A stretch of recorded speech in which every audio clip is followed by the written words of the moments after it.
सांगड़ में खबर ईंदा हालु त सांगड़ में पीटीआई कारकुन जो इस्लामाबाद पुलिस तरफा इमरान खान की गिरफ्तारी लाइ ज़मान पार्क वटि पीटीआई अगवाननि ऐं कारकुननि मथां शीलिंग ऐं तशद्दुद करण वारे अमल खिलाफ़ प्रेस क्लब आॾो एहतजाज रिकॉर्ड करायो वियो। पीटीआई सांगड़ जे अगवाननि मुश्ताक जुनेजो, सनी यूसुफज़ई, इमरान खासकेली ऐं ॿियनि एहतजाजी मुज़ाहिरो कंदे वज़ीर आज़म शहबाज शरीफ ऐं इस्लामाबाद पुलिस खिलाफ़ सख़्त नारेबाज़ी कई। पीटीआई कारकुन जो चवणु हो त इस्लामाबाद पुलिस शहबाज सरकार जी वंगारू बणियल आहे। पाकिस्तान जी अवाम जे करोड़े दिलनि ते राज कंदड़ लीडर इमरान खान खां खौफज़दा आहिनि त के नमूने गिरफ्तार करे कूड़नि केसनि में फासाए मनपसंद चूंडू कराए कामयाबी हासिल कई वञे, पर अहिड़ी सियासत पीडीएम हुकूमत जी कामयाब न थींदी। ईंदड़ वज़ीर आज़म इमरान खान हूंदो जंहिंजी सभिनी सूबनि में हुकूमत हूंदी ऐं हिन महांगाई जे अज़ाब का छुटकारो सिर्फ़ इमरान खान ॾियारे सघे थो। इस्लामाबाद पुलिस तरफां कारकुननि ते थियल शीलिंग जी जेतिरी मज़ामत कजे घटि हूंदी। चीफ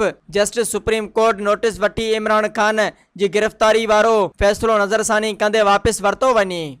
अस्सलाम वालेकुम दोस्तों, मैं सोहराब सुमरो अवाजे पंहिंजे शहर हैदराबाद में कासमाबाद में तमाम बेहतरीन वॉलपेपर जो कम करे पियो रांझन सुमरो साहब, जंहिंजो फ़ोन नंबर तव्हां स्क्रीन ते ॾिसी रहिया आहियो। तव्हां बि जेकॾहिं अहिड़ो वॉलपेपर हणणु चाहियो था जीअं मां हीउ हणायो आहे वॉलपेपर तमामु ज़बरदस्त ख़ूबसूरत तरीक़े सां रांझन सुमरो साहब खां, त तव्हां बि पंहिंजे घर खे ख़ूबसूरत बणाइण जे लाइ रांझन सुमरो साहब जूं ख़िदमतूं हासिल कयो। तमामु बहितरीन ऐं मज़ीद ख़बरनि ऐं तफ़सीलात लाइ विज़िट कयो असांजी वेबसाइट www.awamiNewsHD.com ऐं ॾिसंदा रहो अवामी न्यूज़ HD।